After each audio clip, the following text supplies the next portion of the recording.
Good day, everyone. My name is Errol Flynn Rosario. I am a senior student at the University of Arizona Global Campus, taking a Bachelor of Arts in Organizational Management. Today, I will be discussing the macro and micro environments that affect Uber in the global market, specifically the Philippines.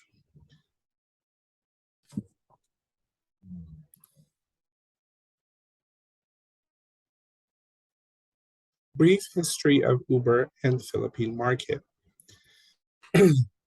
Uber launched in 2009. The transportation company Uber has made an app that lets riders request a ride and lets drivers collect fares and get paid for their services. To be more specific, Uber is a ride sharing company and their drivers are independent contractors. It is one of the many services in the modern world that contributes to the idea of sharing economy by making it easier to connect resources that already exist than to create new ones. White says that the part of a product that describes the product in terms of solution itself is the core product. This is the form or function utility that creates a set of benefits that makes it possible to meet a need. Riders and drivers can talk to each other through the hub that is the Uber app. Most of the time, it's up to the driver to take care of his or her own vehicle. In 2015, the Philippines was the first country, excuse me, to make ride-hailing regulations for the whole country. This made it legal for app-based transportation services like Uber to work in the country. According to a statement from the Transportation Department, they see technological innovation as a way to move forward, especially in transportation, where it can give people safer and more convenient ways to get around.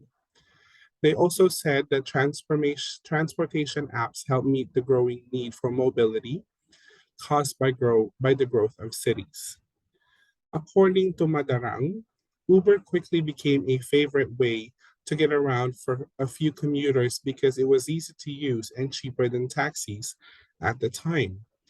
But because of complicated problems in Southeast Asia, the company has to give way to Grab Holdings Incorporated, or Grab, which is a competitor. Uber stopped running its app in the country in 2018 because Grab took over its business.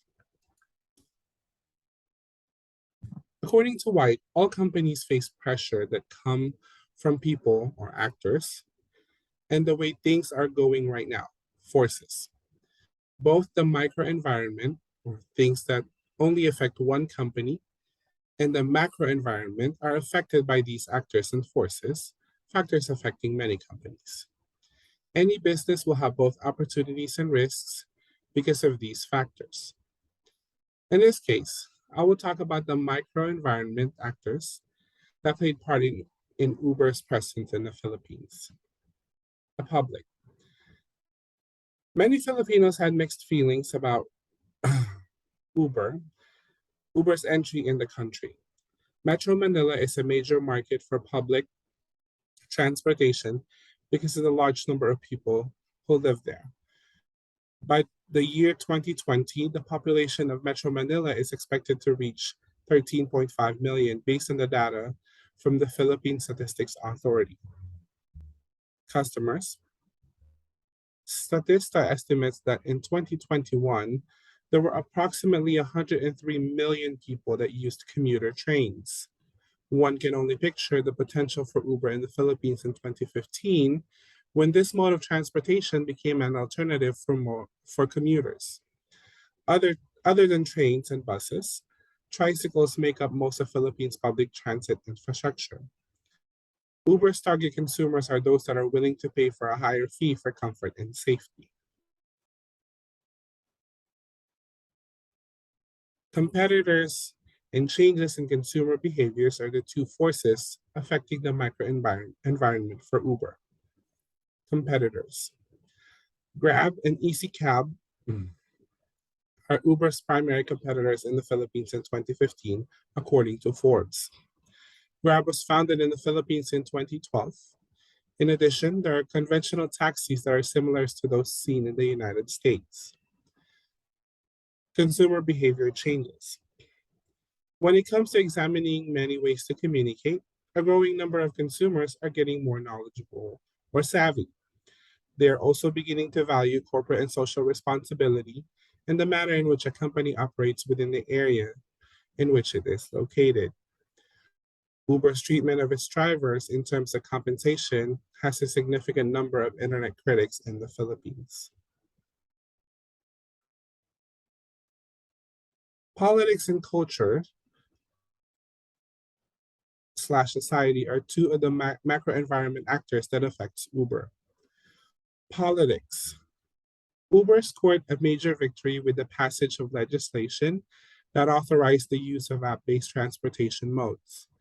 Because of this, they were able to conduct business over the entirety of the country with the support of the national government. However, the detractors continue to express their discontent in a public manner with the way they conducted business, culture, and society. Because it is so expensive to own a car, commuting in the Philippines is a very important aspect of Filipino culture, particularly in the nation's major cities. Those who own vehicles are subjected to insane levels of traffic on a daily basis and must also consider the availability of parking spaces.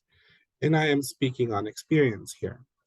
I remember when I was younger, it was so difficult to get from point A to point B to a point where you have to factor in at least 2 hours of commute from beginning to end. Minimum light traffic. Globalization and technology are the two forces of macro environment for Uber in the Philippines. Globalization. When it comes to growing a business on a worldwide scale, Philippines presents significant opportunities due to the variables that we just covered. Consumers in the Philippines are receptive to new businesses that enter the market in an effort to boost competition and are more than eager to spend money on luxuries and conveniences. Technology.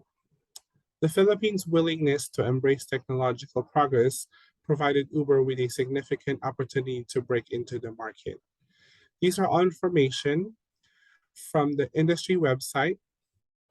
And in fact, in 2020, consumer electronics had a 7.8 increase in demand, despite the fact that this country doesn't have the most advanced technological infrastructure. Because as a country, according to their website, they're known to have a significant number of internet users and a strong presence online. In conclusion, Uber is a firm that was founded in 2009 with the intention of resolving the problems and improving efficiency of traditional taxi services. In 2015, the government of the Philippines passed an official statute into legislation that made it possible for Uber and other app-based transportation modes to legally operate anywhere in the country. In 2018, Uber exited the Philippine market as a result of a number of micro and macro environmental issues that ultimately led to a company's withdrawal from the Asian market. Thank you and have a nice day.